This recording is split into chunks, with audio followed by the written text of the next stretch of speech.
Welcome to the Estates Made Simple podcast with Jenna Carvello and Gordon Vanderleek. We are on a mission to simplify the world of estate administration, helping executors gain the knowledge required to manage an estate. Please note, the following is for informational purposes only and is not to be considered legal, tax, or financial advice. We recommend you seek individualized advice for your unique situation with qualified professionals. Well, Jenna, today we have an interesting topic and one that has come up more recently in my practice, and that's dealing with the banks, dealing with financial institutions. That could also include credit unions. Executors have to open up a bank account, and they have to deal with the banks fairly quickly. And we look forward to chatting today a little bit about maybe some tips and some setting expectations with dealing with financial institutions. And I think you've run across this in your practice as well, or certainly heard from clients about some of the good, the bad, and the ugly in terms of dealing with the banks, right?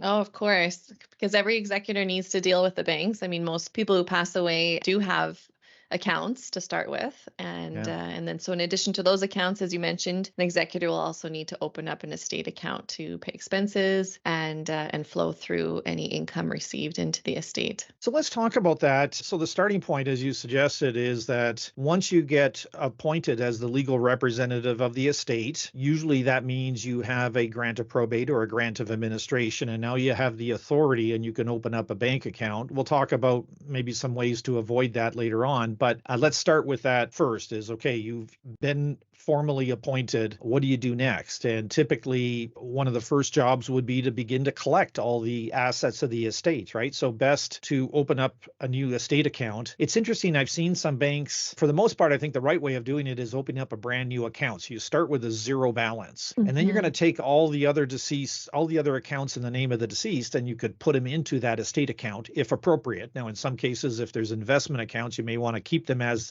they are. But if you're liquidating, like say there's a checking account and a savings account, most people might have those two accounts and leaving aside investment accounts. You could take those and you want to put those into an estate account. This is going to be what you will reconcile and communicate to the beneficiaries to say, when you're done the administration of the estate, here's what's left. And it'll be presumably the amounts that are in the estate account or in other investment accounts on there. So I think it makes sense not to have multiple estate accounts, for the basic, like a basic checking account where you're collecting money and paying bills. One is sufficient, and it's easier to reconcile one account. Again, get the advice with regard to the investment person about whether you should collapse or retain investment accounts. If you have a stock portfolio, you may want to just leave it as it is, and they'll just change the name into the estate of and keep all the investments the way they are to not disrupt them. But you need some money to start paying bills and collecting those accounts. So I think what's important to know is you can't just walk into a bank or go out to your online banking and say, I want to open up an estate account. You're going to need to make an appointment.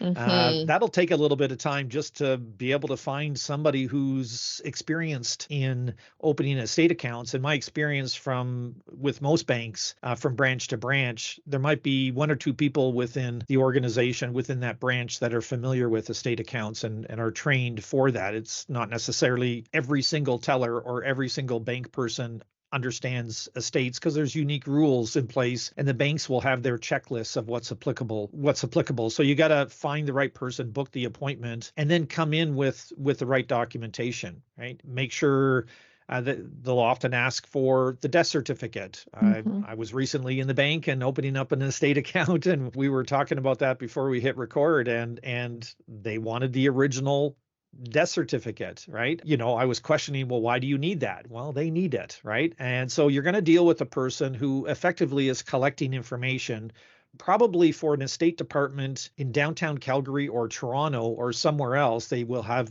specialists who deal with estates, and they will be the ones who guide the process. Another time I went into the banker.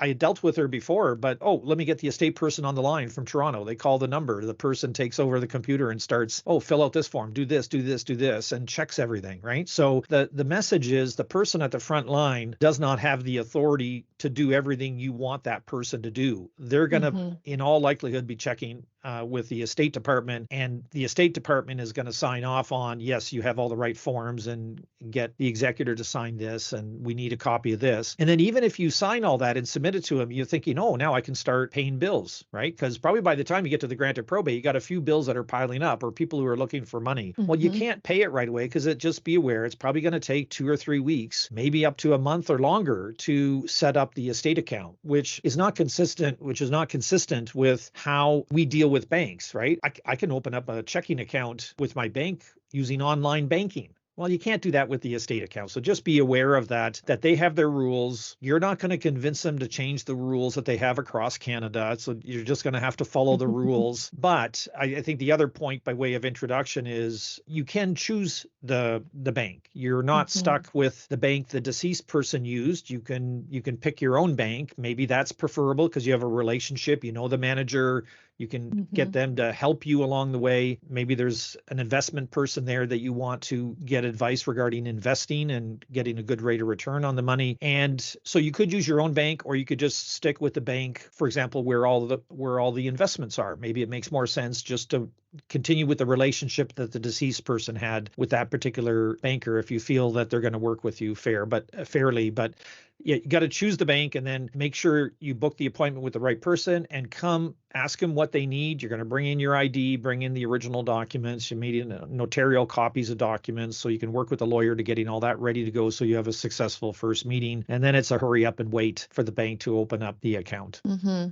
Well, I mean, you've talked a lot about, after you have probate and opening that account, but also for executors listening, what about the first step of after someone passes away and even deciding if you need probate? And so that's something that I would encourage all executors to do, is actually go to the bank, meet with the right person, as you mentioned, meet with the estate person at the bank, and ask them what situations they would agree to waive the need to obtain the grant of probate. Because if you don't need probate to collect the assets from the bank, then that's one less step you have to do in the estate administration. So most institutions, I mean, if you have more than 20 or 30 grand with any one institution, they typically do need the grant of probate. They can escalate a decision for amounts greater than that amount as well. So if the deceased had a really good relationship with the bank and the estate is a low risk estate, maybe it's all the assets are passing to their only child, for example, the bank may agree to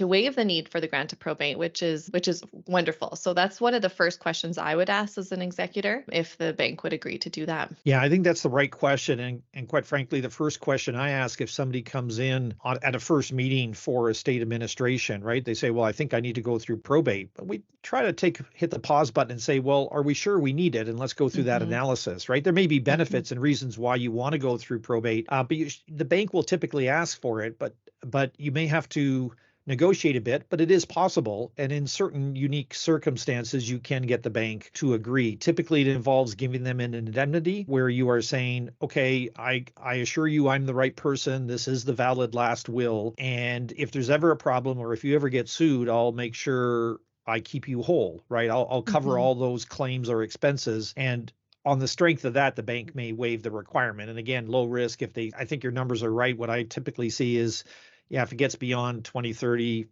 maybe even like sometimes you get lucky even pushing 50,000, but generally even beyond that, you have very little likelihood of convincing the bank to waive the requirement. And the reason for that is that the banks, of course, deal with a multitude of people. Right? They have a wide client base, and they don't know everything about every client situation. How do they know this is the last will? If they make the family go through the probate process is notice based, right? And there's sworn affidavits that you're submitting to the court, and the court is scrutinizing it to make sure all the rules are followed. So if you show up with a court order, the bank knows you've gone through the process, and everybody who needs to know has notice of your application to become an executor in the court, and a judge has approved it. Ultimately, as a real live person with a pen signs that paper, if you will. At least historically, now we have a digital system, so it's the digital ink, if you will, but a digital signature.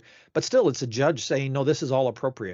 No one's contesting. You followed the rules, and I hereby give you, dear executor, the legal authority now to administer the deceased's assets. So that includes the bank account, any of those bank accounts. So that's what the bank wants, because they won't be held liable if they deal with a person who shows up with a court order. They might be liable if they deal with a person who shows up with a will, but what if it's not the last will? What if the person didn't tell them the whole story? And now they gave the money to that person, and then a week later, somebody shows up with the real will and says, well, where's the money? And they're going to go, oh my goodness, we gave it to the wrong person. Well, now they're calling their lawyers, and now there's probably litigation over that. So they don't want that. They don't want to take that risk. So they say, prove you're the right person, even if it seems a little weird. But the reason and the background to this is typically when they learn of somebody passing away, they will freeze the accounts. And that again is for the family's benefit, because what if the wrong person has access to it, or the wrong person has, say, a kid has the deceased parents or the deceased person's login credentials and has online banking, maybe pursuant to a power of attorney, but starts taking the money inappropriately once the person dies, or cleaning out the accounts when they shouldn't have. They're not the right person to do that. So really the freezing of the bank accounts is to make sure that the person who is the right person, the legal representative, is the one who's going to control it, not somebody else. Because they don't know who else has access to that money, who has the client card, who can go to the ATM and pull out $400 of cash after the funeral. Right. So in those circumstances, it's there for protection. It's frustrating for people going, oh, wait a minute, my accounts are frozen, but it's there for everybody's protection and for the right person to show up. Do be aware that, I mean, the other point maybe to add here would be that if the time period between when somebody dies and when you end up with a grant of probate, which under the new surrogate digital system is much simplified and a lot faster than what it used to be. So if you show up in 4 to 6 weeks or whatever the time period is with a grant of probate, it used to be 3-4 months or longer, right, that you'd have to wait. But if there are some immediate bills, the accounts are frozen and you need the funeral paid for, then typically if you go to the bank for third-party expenses that are not contentious and don't represent a distribution in the estate, you can in fact, you may be able to convince the bank to say, can you make that payment on my behalf while I wait for the grant of probate? Because they're aware it's not instantaneous. It takes time to go through probate, and they want to try to be reasonable, but not assume any risk of, number one, allowing the wrong person to show up or paying expenses that are contentious, right? But the funeral always gets paid, so that wouldn't be contentious. If there's a tax bill that's owed, they would want that to go through. Maybe sometimes they let some of the utilities go through so that we're not, utilities aren't turned off in the middle of winter and pipes frozen and damaged and those sorts of things, right? So they're not going to allow discretionary expenses. Oh, we need some money to pay for the grandkids' travel expenses to come to the funeral. That probably won't get approved, but paying the funeral home would. Likely, so you might have some success in talking the bank into making some interim payments while you wait for that court order. So they'll also allow you to put money in, but they may not allow you to take the money out yourself unless they do it by way of a bank draft directly to third parties like the funeral home. So there is maybe a little bit of opportunity to do some negotiations, and that goes back to the point of pick a bank you have a relationship with, right? Because if they trust you, they know everything's fine, there's nothing contentious or weird going on in the estate, then they're likely to allow some of those discretionary decisions to be made while we wait for the grant of probate. So I think you touched on some good points, specifically with the frozen accounts, because I have often seen automatic payments going through prior to someone's death. So it could be, $100 to their church every month, or a payment to their grandkids as support or something of that order. So having those accounts frozen really allows the executor to put their mind to whether these payments should continue, and if they should continue, to ask the bank specifically to approve those. And again, it's up to the bank to decide if they're willing to do that. So I really think that just to sum it all up, executors need to be patient because it's not an easy process. You're not going to walk into the bank right after the deceased pass away, collect the assets, and distribute to beneficiaries, which I think is a common misconception that many executors have. So be patient, meet with the right individuals, and also just follow up. If you don't hear from them in a couple of weeks, follow up. Stay top of mind so you are sure to be dealt with and get an answer that you need. So in closing, thank you everyone for listening. Please subscribe to YouTube or wherever you listen to podcasts. We appreciate you tuning in and learning about the exciting world of estate administration. And until next time, Gordon, looking forward to chatting with you. Indeed.